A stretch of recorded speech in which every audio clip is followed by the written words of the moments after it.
Ова се попладневните вести на Слободен печат. Еве што е ново кај нас и во светот.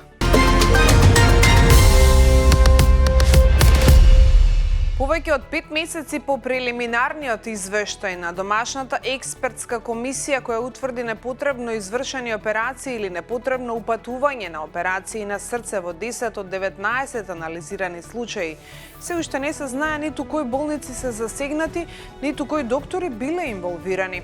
Скандалот со непотребните операции лани го откри кардиологот Сашко Кедев, кој обвини дека во приватни болници во Македонија пациентите се упатуваат на оперативни зафати на отворено срце само поради профит и без за тоа да има медицински индикации. На прашањето дали наодите на странската комисија се поклопуваат со оние на домашната, во емисијата 360 степени, Алио одби да даде конкретен одговор, повикувајќи се на тоа дека зборот на експертите мора да дојде пред неговиот. Две болници од Скопје и една од внатрешноста заработија пријави од финансиската полиција затоа што набавиле прескап софтвер за сметководство, за кој постојат сомнежи и индиции дека е платен над реалната цена, дознава Слободен печат од свој добро упатени извори. Секој од овие јавно здравствени установи софтверот, односно информацијскиот систем, го плаќала со баснословни суми. Поточно, секоја болница од државните пари искеширала 115.000 евра. Една од овие скопски болници, според нашите извори, добила две негативни мислења за набавката од Фондот за здравствено осигурување, но сепак раководителот продолжил со набавката. Оваа конкретна набавка со две негативни мислења од ФЗОМ се случила лани, а другите две болници софтверот го купиле предходно. Следствено, инволвирана е финансиската полиција. Истата болница купила и автомобил без одобрение на фондот.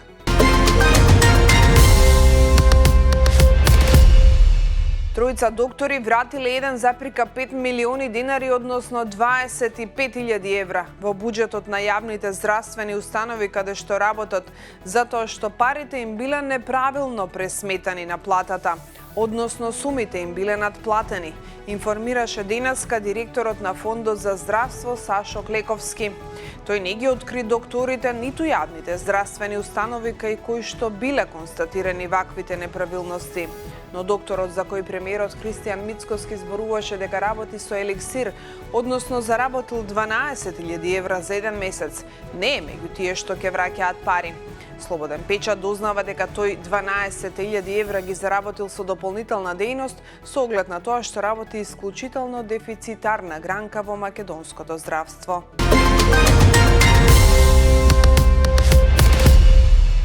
Дел од родителите и семејствата на жртвите од трагедијата во Кочанската дискотека со поднесок до Советот на јавни обвинители изразиле сериозна загриженост да не биде продолжен мандатот на јавната обвинителка Ивана Трајчева, која го водеше предметот за обвинетите полицајци за трагедијата. Од Сдруженијето на граѓани 16 март 2025 бараат да се преиспита ваквата одлука или да се обезбеди нејзино понатамошно вклучување во предметот. Поднесокот се разгледувал на денешната седница на Советот на јавни обвинители под точка разно, но Советот одлучи поднесокот да го препрати до јавното обвинителство.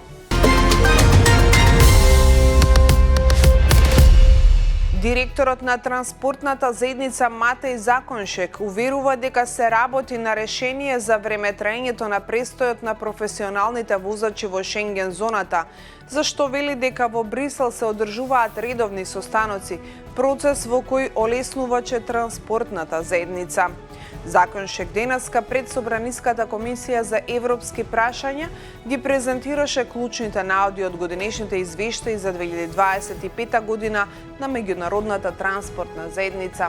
Законшек посочи дека намалувањето на времето на чекање и зголемувањето на капацитетите за подобар проток на границите бара соработка на различни сектори од системите од двете страни на границите, царината, санитарните инспекции и полицијата, а потсети и на придобивките од воведувањето на проектот Зелени коридори за камионскиот транспорт.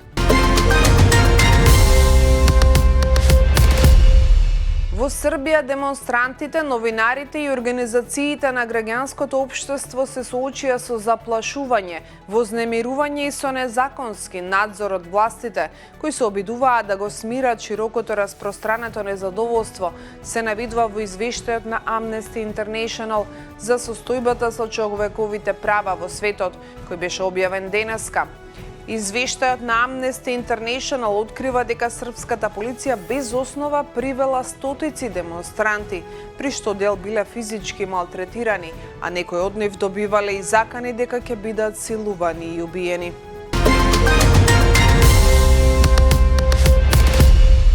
Голем трансформатор во термоелектрана во главниот град на Романија, Букурешт, експлодира и се запали во текот на ноќта, оставајќи илјадници згради без топла вода и предизвикувајќи значителна материјална штета, објави ТПВ World. Експлозијата во централата Кетвест предизвика пожар што зафати масивни трансформатори, при што се запали и маслото за нивното ладење, што доведе до голем пожар. Билансот на Организацијата за заштита на човекови права Amnesty International за изминатата година е вознемирувачки, а незиниот најнов извештај покажува дека човековите права се почесто се кршат ширум светот, како од држави, така и од индивидуи. И во повеќето случаи сторителите остануваат неказнети. Извештајот на Amnesty 2025, кој беше објавен на различни локации во светот, наведува дека 2025 година е карактеризирана со предаторско однесување на многу моќни личности, пишува Дојче Веле.